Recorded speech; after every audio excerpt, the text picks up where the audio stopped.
Say, I am the greatest. Look at us, mama, we made it. I'm going in like I'm bathing. Yeah, they had a buzz, but we shaved it. They got me feeling like some gauges, cause I'm in the air with it, baby. Had to get away from being basic and work hard on a regular basis. I'ma let them talk till it's my time, and I ain't gon' say shit. Give them bars like cages, and they still got a few more cases. You can unplug from the matrix and open your mind a little and see that it's fucking funny like a condom.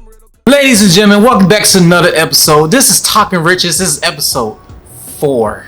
Yes, episode 4. You know, this is the whole new branded show. And I have my great fellow with me, Othell Brown, John's out of South Carolina, the Geechee Gullah culture. That's right. You know, and I appreciate you for coming to this platform today.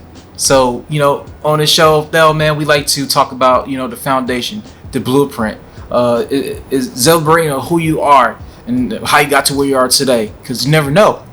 Someone could be walking your same path, and it could be helpful for others around the world. So thank you so much for coming to the show. Man, appreciate it. As I said, my name's Othell Brown. Grew up right on Johns Island. Grew up with both my parents, Robert and Doretha Brown. You know, I gotta give them a shout out. I'll say they raised me quite well. You know, a lot of values, respect. I had everybody, man. I can't say just my mother and father. Aunts, uncles, you know, that belief that a village just needed to raise a child. Like we had that growing up. They, like I said, taught me a lot of values and everything. Really big on the schoolwork, you know, taking care of your responsibilities, being responsible for whatever you do also. And that kind of really led me down that path to, you know, just going through the basics, going through school, high school, going into college, finishing college, and then going into a career, which ended up being firefighting. I didn't expect that, but ended up being like a second generation because both of my uncles worked for the fire department, the same department actually, St. John's Fire Department and everything. So that ended up being my career for the past 10 years. But my other love besides that was also, well, mixed martial arts. Nice. Which I got into after watching the Ultimate Fighter, the first season of the Ultimate Fighter. Yeah. Watched that on TV, man, and I was like, what is this sport? You know, right. I grew up playing football and everything else, but I'm like, this is pretty dope, man. I want to try this out, see if I can do this, you know. And I came back from college, and I was working for the disability board and just riding around town. You know, we had to pick up our clients and everything, and I saw the gym riding by, and I was like, no, this is an MMA gym. Right. I'm gonna come here and check this out, you know. I'm off, and went in there, man, and checked it out, and been in it ever since. Almost 13 years now. 13 years in the game. So yeah, started off with jiu-jitsu. That was the first thing I did. Loved that, and then migrated into kickboxing, and then into MMA, and competed in all of those different sports. But recently, I won't say recently, but maybe the past 6 or 7 years now, I left all of that alone and just been focusing solely on boxing. Yeah, I fell in love with boxing after I met my coach, Richard Chin, and I really got into it. He really started teaching me like the ins and outs of boxing, because before that I hated boxing. I didn't like it at all. It's tiring. Yeah, I didn't like it because I didn't really understand it. You know, right. It didn't look fun to me. It looked like these guys are just like barely doing anything. You know, but yeah, after I started learning, man, I fell in love with it, and you know, coaching now and teaching, and got my own fighters and everything, and just looking to keep going up in the game, man. That's it. So look, I'm about to go over a little bit of boxing. You know, let's have a little bit of fun. Probably show some technique, play around, and yeah, check it out, man. All right. Yeah. So what are we doing first? First let me look at your jab first. Let's see my jab? Let's see your jab. Good. All right. So you throwing the jab. Throw the jab for me again and freeze at the end of the punch. Right. So you're throwing that jab. Take my gloves off for a second. Do a little something. So when you're throwing your jab, so the most important thing when you're boxing is always going to be structured. Right? You always want to be on balance. You always want to make sure everything is solid. Because remember, when you're hitting a target, whatever you're hitting is also reverberating back into your own body, right? So if my balance is off and I hit something hard, it's just going to push me back, all right? But here he's throwing his jab. I wanted to put his jab more here down the side, all right? I was thinking I was going to correct here. I have you put that front foot completely flat, all right? Now bring your back foot back a little bit more. Yep, a little bit more. Right there, good deal. Now, roll your hips in here. Good. Now you're more solid, right? So the jab is one of those interesting punches, man. The jab is the only punch that you throw that you don't have to turn and pivot your foot, right? Power from the jab doesn't come from a turn and pivot. It comes from your body weight moving into the target, right? So, for example, if I'm throwing my jab, right, you can feel the difference here. You throw your hand up, right? So your hand out here to catch the punch. Okay. Yep, right there. So just hit your hand here. Right, so if I throw my jab and I turn my foot, right, and you just catch it here on your hands, you can feel here, right? But now if I throw it and I use my body weight, it's totally different, right? Yeah. So I just want to step into the jab instead of actually turning and pivoting my body. Now your cross and hook, those you have to turn, so you have to make sure you twist, right? The jab, I gotta work on my hook. Hook. So the hook is always the hardest one, man. Yeah. It's always the hardest one, right? So that's his jab. So now we have him throw a cross. Right? Nice. So understanding, you know, the world of fighting, mixed martial arts, like anything else, you understand the history of where it comes from. So what's some things about the history of mixed martial arts? Different things like jiu-jitsu, boxing. There's tai-jitsu. What are some things that is very important for people to know about before they get into the sport?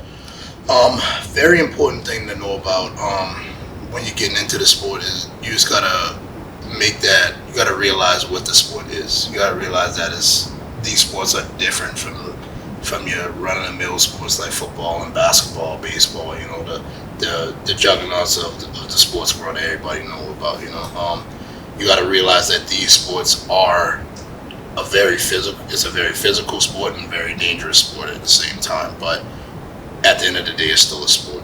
You know, correct. So you have to treat it as such, and you have to be willing to train hard. Like a lot of guys now that I see is they want to come in, they want to do it, but they only want to do it because of how it looks, and they want what comes along with it. You know, they don't realize all the stuff that's done in the background by the guys before they get into the ring. You know, like the 3-4 hour days of training and cutting weight and barely eating any food for the last 2 weeks and losing 15-20 pounds to get inside the ring to make weight and all that, you know. So the big part, man, is just making your mind up and realizing that this sport is a tough sport. It's a hard sport. It's a dangerous sport, but it's gratifying too, because unlike any other sport that I've ever played, this is the first sport that really shows you who you are.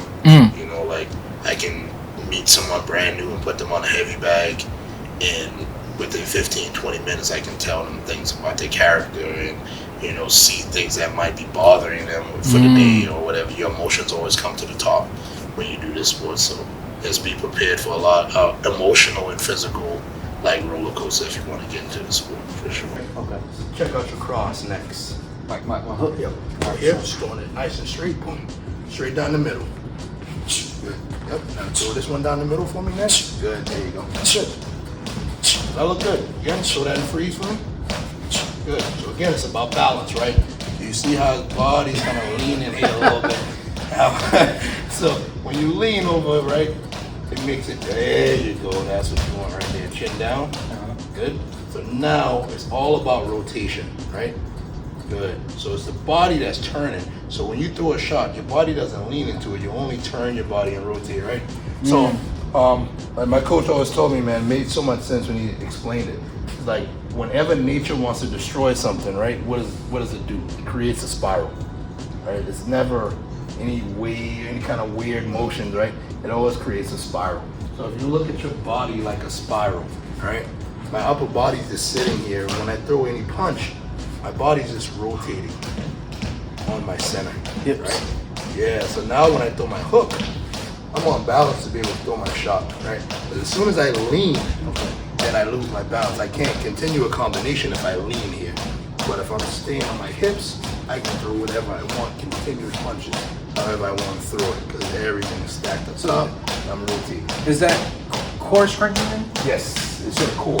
How do people strengthen Your core? So, of course, sit-ups, crunches, all that good stuff is a great way to strengthen your core. But we got a secret. We got a little secret that we teach around here.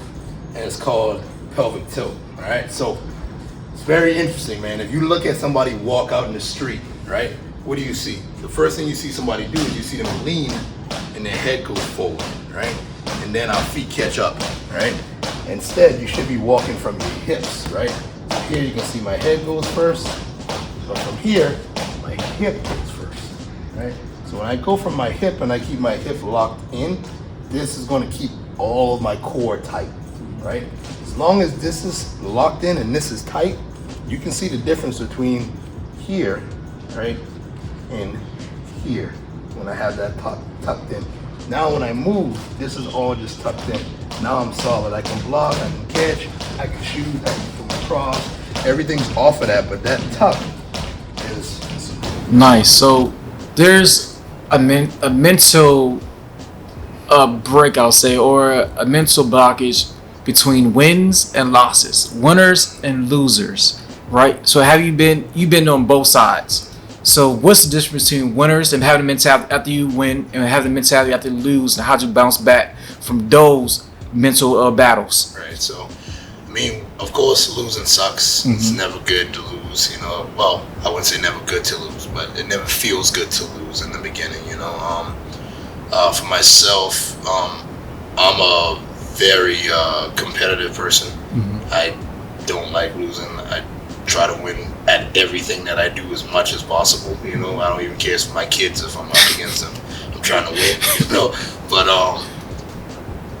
I have to say, whenever I've lost anything, that's when you grow.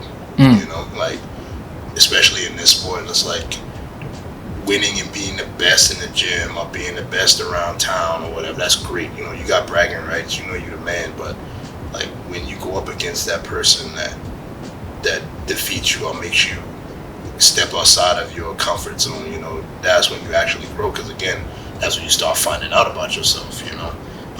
Now, and that's all dependent on like the people that's around you too. You know, if you got honest people around you, that's gonna tell you like, hey, you're doing your cross. Your cross sucks. You need to work on your cross. You know, or they can be those people that's like, oh, you're good, you're great. You know, they wanna hype you up instead of telling you what you actually need. But yeah, losing is always a good way to find out about yourself, and you gotta look at it in that way. You can't look at it as in like it's just a win, it's just a loss. You gotta look at it as growth. If you look at everything as growth, then you'll be able to deal with that no problem, no matter what it is. Nice. How do you breathe then?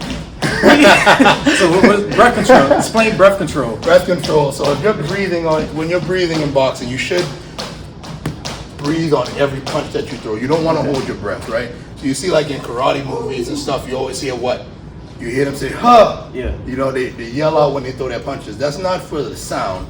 It's because the instructor has a lot of students and he needs to know that everybody's breathing, right? So that audible lets him know that everybody's is exhaling all of their air out when they punch. Right. So if I throw a punch, I gotta breathe out just to get that air out and clear it out, right? Combinations, I want to throw it and I want it all to be one breath if I'm throwing multiple punches, right? Example. For example, if I'm throwing a jab, cross, hook, right? It's all one breath, right? It's all one breath. It's not. Right? I was doing that. If you breathe that way, you only can go as fast as you breathe. It's like cadence. Exactly. Okay. Everything is a cadence. If you got a cadence, when I fight, I listen for cadence. Right? So if you throw your double jab and it's like pop, pop, right? That's your cadence.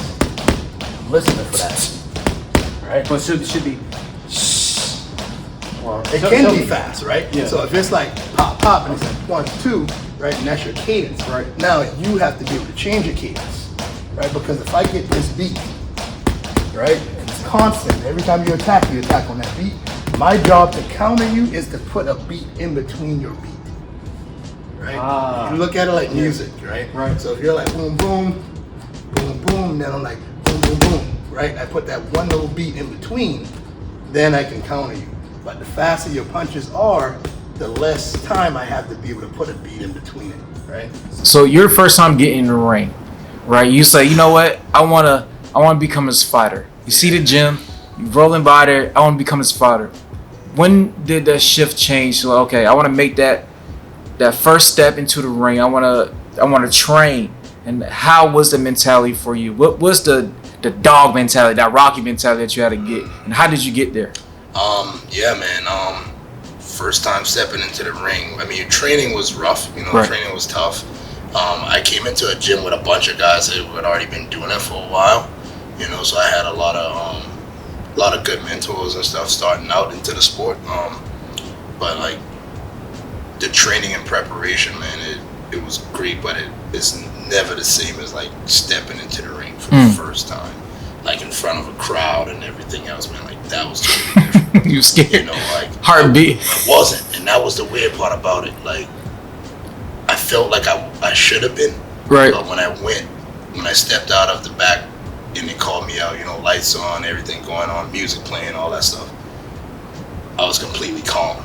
Like, there was no fear, there was no emotion, no nothing in it, and really that worried me more than anything else. And I'm like, I probably should be feeling it right now instead of not feeling anything, But like when I stepped into the ring and we faced off, backed up into the corner, and came out and threw I think I threw like a leg kick on for the beginning of the fight and like sound off, and he like blitzed me right after I kicked him with the leg kick. And I'll say maybe a minute and a half later, man, he ended up throwing me. That's what it was. He ended up doing like a hip toss and throwing me onto the ground. And like as soon as I hit the ground, everything went like still. It was like quiet for me. And like maybe 30, 40 seconds later, the fight was over. I ended up getting a rear naked choke and finishing the fight. But it was all a blur. I don't remember a lot of it that happened.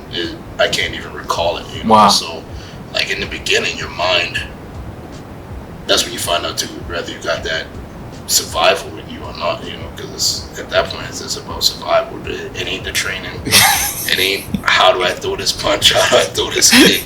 It's about let me beat this dude, let me get up this kick. Oh, you whoop my ass? as fast as possible. Because he's wanting to, so the difference is he's wanting to whip your ass too, just as much as you do. So you're just like, is it fear, the fear of getting hit? Nah, it wasn't even a fear getting hit. Right. Matter of fact, after the fight was over, my cousin Randall was there. He was at the fight, and he was like, "Oh man, I was worried. I thought you was gonna get hurt." And I was like, "Why?" He was like, "He hit you with a good punch." I was like, "He did?" I didn't even remember getting hit. I didn't feel it, And like every fight I've ever had, I don't remember ever feeling any of the punches, like anybody hitting me or anything like that, But it took years, man, before I stepped into the ring and I remembered the fight from beginning to end and was actually strategizing on like what I saw going on, and that's all based off of how I trained later on compared to how I trained in the beginning when I met my coach Rich. So that's a good thing to kind of dive into, like the mindset of the training then compared to back then. Man, it's totally different. That makes all the difference, man, when you train. So yes, it's about repetition. Right. The more repetition you put into it, like we did, our training regimen with Rich was the same exact thing every single day. Like nothing ever changed, right? But we got thousands and thousands of reps of doing things, right? So like when I fought that kid, after I trained with him, I had my first fight. This tall kid, and he threw a right hand. And I showed him, like Floyd Mayweather shoulder roll, I shoulder rolled him and hit him with a right hand and dropped him, right? And I didn't remember doing that either. So you dropped and the crowd go crazy. The crowd goes crazy. I remember I hopped on him and hit him with like 2 shots, but he got up. And I was like, back then, before I would have kept going. But when I felt like he was getting up, I was calm, I backed off and I reset myself again.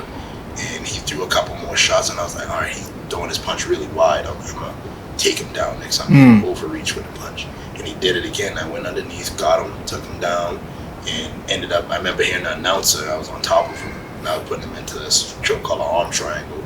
And the announcer was like, you gotta be off to the side to get the triangle, like how they commentating on it.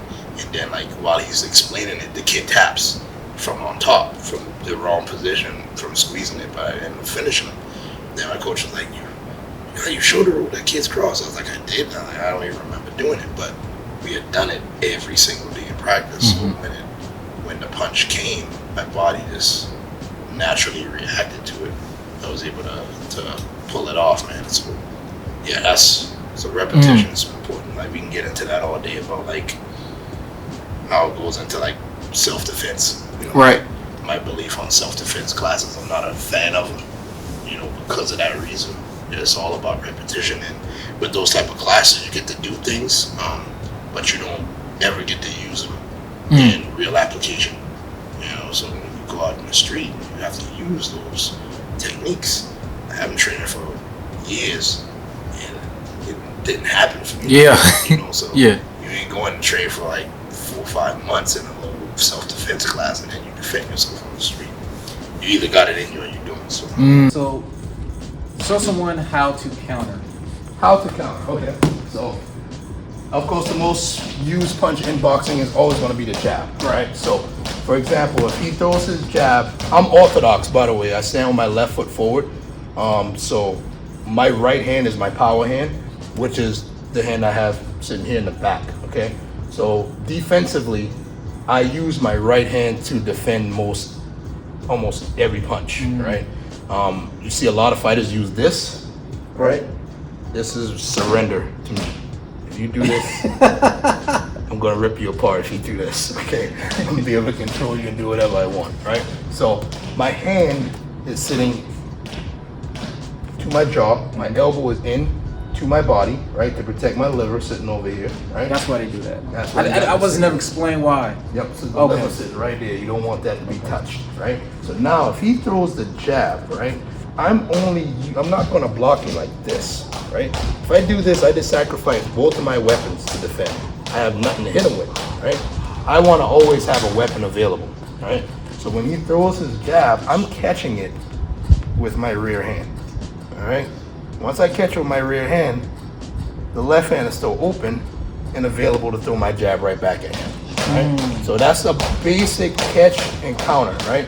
My favorite catch and counter off the jab is something that you always see people do is they jab, but when they jab, their right hand drops as they jab, right? If you see that, my favorite thing to do is when he throws that jab, and I catch it, is to throw my left hook, right?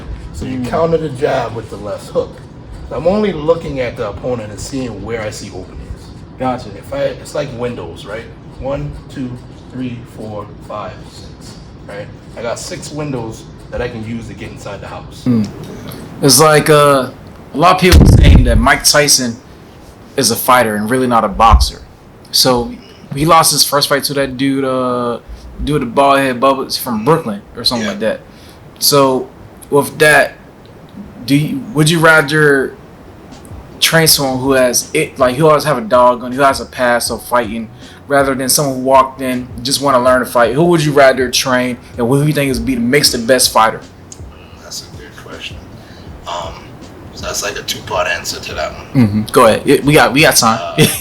Naturally, the fighter, naturally the guy who's the natural fighter would be the better choice, because he's not afraid. He's not afraid of confrontation. He's not afraid.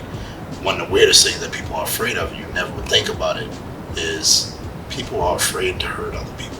Yeah, that's true. You know, like, Same. Yeah. I've trained a lot of people, and it's like, all right, it's time to spar for the first time, and then everything go out the window. They don't even want to hit the person. Yeah. You know, so it's like, Why we here? Why we here, right? So like that guy that's tough, you know, he's had fights. He don't have a problem doing that, you know. So that's always good, you know. But I say 2-part because like the program that we have for boxing, how I was taught to teach it, and what my coach and my mentor have been trying to do with boxing is change it from that type of like hard moves. You gotta have that street, that dog mentality in you to even participate in the sport, to where it's like everybody can participate in the sport, you know.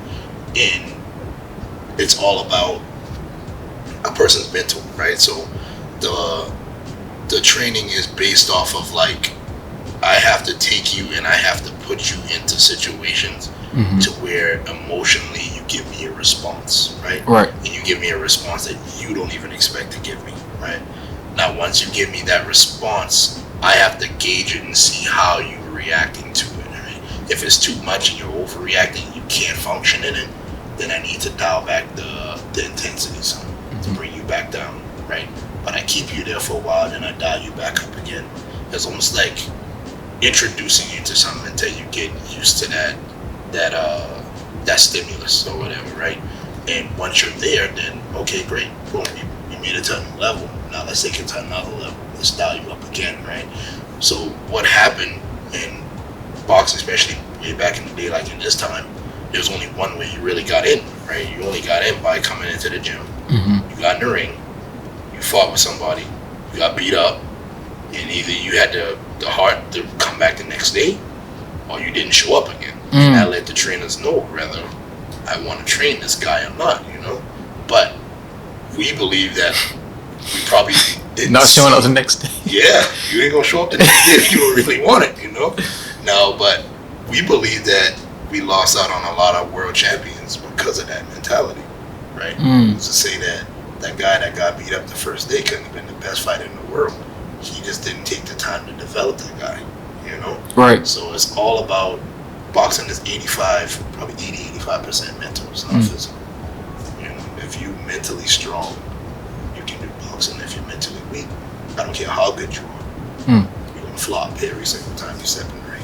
So, Nice. So why is it important for people like Floyd Mayweather and his fight? Who is his fighter's name? Gervonta Davis. They stay skinny. Okay. Why is that important? That's called being bladed. All right. So if I'm bladed, you can see the difference here on the camera. Right. If I'm standing here, all of this is a target for you to hit. Right. Because I'm standing what's called square. Right. But when I'm bladed, I stand here. Right. So now, only thing you really don't have much of anything to touch. Right. So you can look at it as layers of defense. Right. So I have here my lead hand. First layer of defense you have to get through, but because some people are talented enough to be able to pull this off, some people aren't, because it takes a lot of reflexes to be able to do the shoulder roll also, right? So you don't see a lot of fighters use it. So for me, I like using the shoulder roll also in the Philly shell. So if I'm in my bladed stance, I have my first line of defense. My second line of defense is actually my shoulder, right? So if you do get past this hand, I still got my shoulder to protect my chin. Once I roll a shot, I still got the option to come back with a counter afterwards, cross, uppercuts, whatever the case may be, right? So that bladed stances make you a much smaller target, much harder to hit, and it gives you more options defensively also.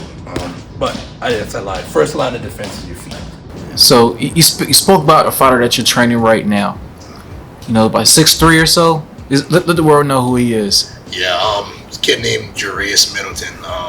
Just turned 18. I say he's about 6'3". Very, very, very talented. But he fights at 140 pounds, man. So it's freaking nature for the weight class. Especially at that height, he doesn't have like any of the clumsiness of a bigger, taller guy. Like he's extremely athletic, like a small fighter. Fast, strong. Like he has everything. Remind me of like a Tommy Hearns type build. Really good kid. He's been boxing with me for a while now and seeing him improve a lot. And just trying to make a run for him. And so that's definitely a name to look out for coming down the road for sure, man. Feet. All right. So why? Why is it important for someone coming? They're clumsy. They don't have good feet work. What are some drills and activities you can give them to work on their feet work? First thing you're going to do is walk. Just walk. Just gonna walk. So when I first met my coach, man, I remember every day everybody used to be in the gym sparring and doing everything. This is what I did every day for at least an hour. Just that. Step rope. That's it, right? And just that step, there's a lot of different techniques in that, right? So it's all about how my foot is landing. Okay. Right? I'm not landing on the ball of my heel. I'm landing on the ball of my foot, right? And then I'm going flat. My back foot is always up. My back foot never touches the ground. Right? Heel is always up. That way I got power in this leg to spring off of this leg at any time, right? I have to make sure that my pelvic tilt is in, that my posture is right. All of this while I'm stepping. And the last thing is being able to step and be quiet. I gotta be completely silent as I step. That's just to show that I have control over my body weight, that I'm not just clunky and just letting my feet just plop down onto the ground, right? So that's how that works. Nice. So how can people reach out to you for them to hit you up? Hey, I want to be a boxer one day. I want to be a boxer. I see you did an interview with Ron Riches. I want to come and check out the facility. What is the process like of getting started with you? Process just reaching out, man. It's going on to, especially like Instagram. I have an Instagram page, which is Art of Boxing USA. Just go onto the Instagram page and you can send me a direct message. The business number and everything is also on there. Just reaching out and let me know that you want to start training. Like I said, it doesn't matter to me what level you are, child, female, male. It doesn't matter. Whether you fought before, if you've never played sports, it doesn't matter. It's just about coming in and starting to really just developing your mind more than your physical. You know, I said once your mind is set into that rhythm, into this sport like that, then you will find that there's so many things that you can accomplish that you never think that you could accomplish before. Like boxing isn't just I train fighters, but I'm not just interested in the fighters. I'm more so interested in taking the individual and like developing the individual. You know, like I want to hear about how boxing helped you out in your life. You know, like how it helped you control your temper, how it helped you to speak differently to your kids. You know, how it helped you to not want to be violent with your spouse or whatever the case may be. You know, like it all of that is stemmed to our mental state. You know, like if we don't have an outlet, nobody's ever taught us how to deal with that anger, how to deal with those emotions. You know, even for people who are depressed. You know, like your boxing coach is somebody that you get to talk to, that you get to like really lay out all of your emotions. Like I said, once you hit that heavy bag, man, everything comes out. I've had people that have cried in the middle of hitting the heavy bag. You know, like everything just comes out, and that's what we encourage. Like I don't want it to just be fighters. I want it to really grow, and I want the sport to be enjoyed by everybody. So yeah, just reach out. Art of Boxing USA on Instagram. So everything is on there. Got the website also, and just come in, man. Try boxing out. I guarantee you won't regret it. Nice. And the website is autoboxingusa.com. All right, perfect. So, what are some words of wisdom, some things that you live by that either your parents gave you, or that you credit yourself, or that your spouse gave you too, that you still use today and keeps you motivated? Oh man, words of wisdom. I got two of my favorites, man.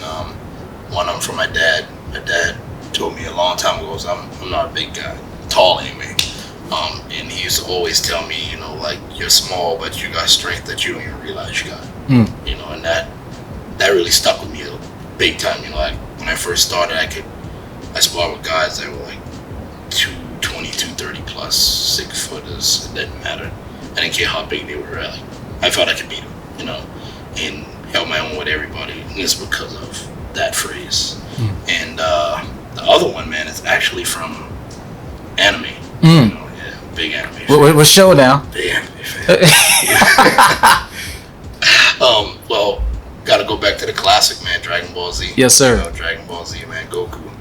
I actually, when I was young, man, I tailored my character to his character on everything, man. Like, you know, wanting challenges, you know, wanting to face those challenges, and just understanding, man, that's what makes you grow. The challenges is what makes you grow, man. And then he had a phrase that he said where there's a will, there's a way. You know, if you got that will, you will find a way to get whatever it is that you want done. So that's my 2 favorite phrases. Nice.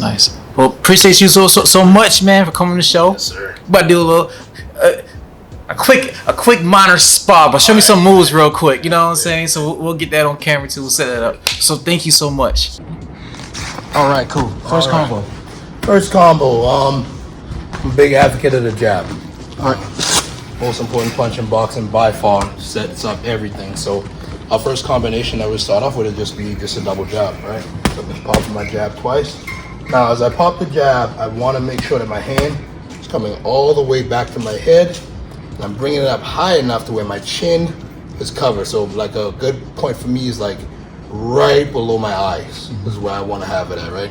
And a good way to train this is to always make sure that you touch your face, right? If you don't physically feel it there, then it's not there, okay? So when I throw the jab, pop, pop, right? Pop, pop, pop, pop. Let's bring it right back, pop, pop, right? Basic combination off of the jab, and I can start working my rear hand, right? 1, 2, and then the cross, okay? 1, 2, and the cross, okay?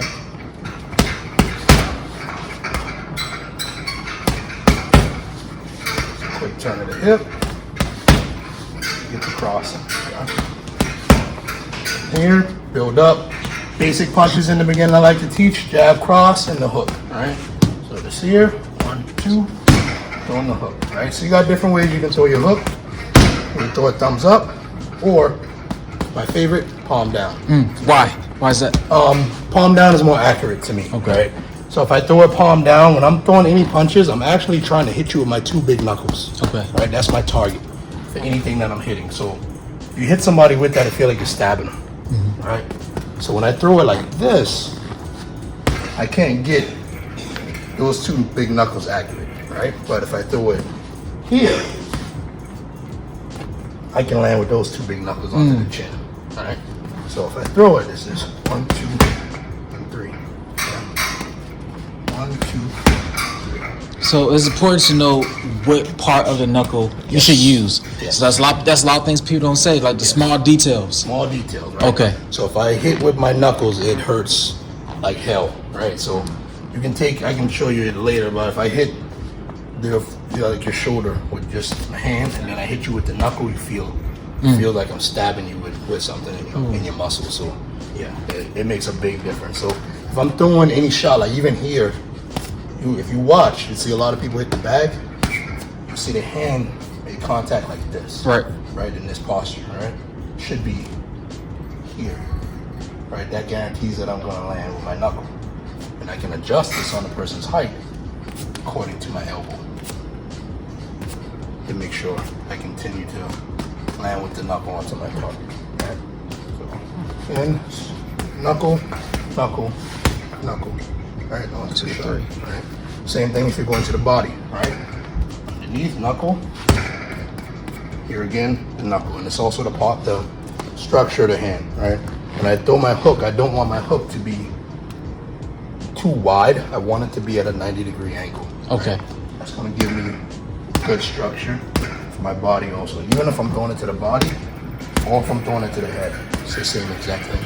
Elbows in line with the hand, not below the hand here. Because if I throw it below the hand, I can't get the knuckle. Right? Elbow up turns it into a shot with the knuckle. So just that little bit of structure alone makes all the difference on like what you're gonna land and what part of the body you're actually hitting onto.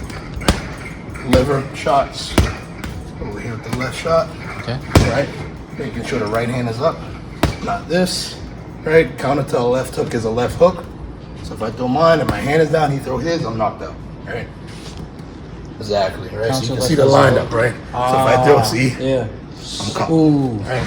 So when I throw the left hook, stand is tucked. Right. I'm protecting my head, just in case you do chop at the same time. I still got my defense up. Okay. All right, cool, man. I'm ready to try that out, dog. You gotta critique me, dog. Try it out. All right, so 1, 2, 3. 1, 2, 3. So you said footwork, right? Yep. Foot is always the most important. Most important, right? Footwork and balance, right? All right, also protect. Yep. Do your jab first. Yep. Good. So here, see the elbow. It's like that elbow pointed up. Yes. Right. Now, what do you feel from your right hand as you do your hook? Face. Gotcha. You can't physically feel it. It's not there. Right. So that right hand should be touching. All right. Shot out. On jab. Straight shot.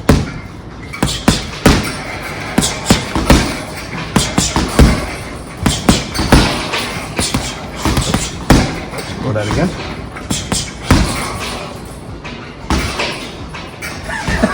Small things.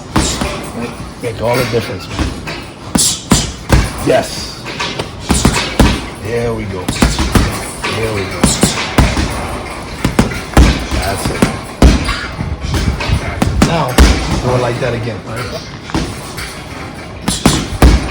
It's okay. Watch. Yes. All right.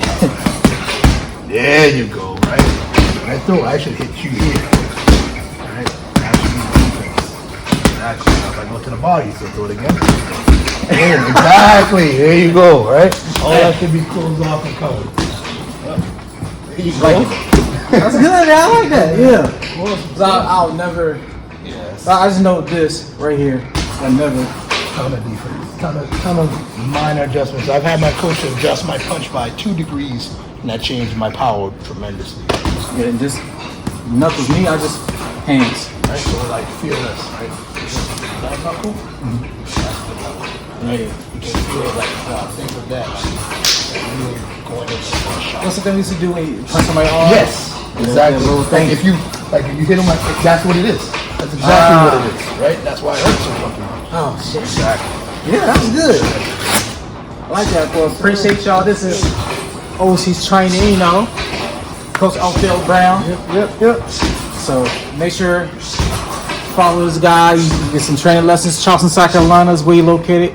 Northwoods Mall. This is the Zach address. Yep. You know Zach address? I do not. Northwoods Mall by Books A Million. My Books A Million. Terrible with numbers. Yes, sir. That was good. That's all. Oh man, you're welcome, man. Appreciate you. Thank you. Appreciate it. That's good. That's good stuff. Long time in the making. I am the greatest. Look at us, mama, we made it. I'm going in like I'm bathing. Yeah, they had a buzz, but we shaved it. They got me feeling like some gauges, cause I'm in the air with it, baby. Had to get away from being basic and work hard on a regular basis. I'ma let them talk till it's my time, and I ain't gon' say shit. Give them bars like cages, and they still got a few more cases. You can unplug from the matrix and open your mind a little and see that it's fucking funny like a condom.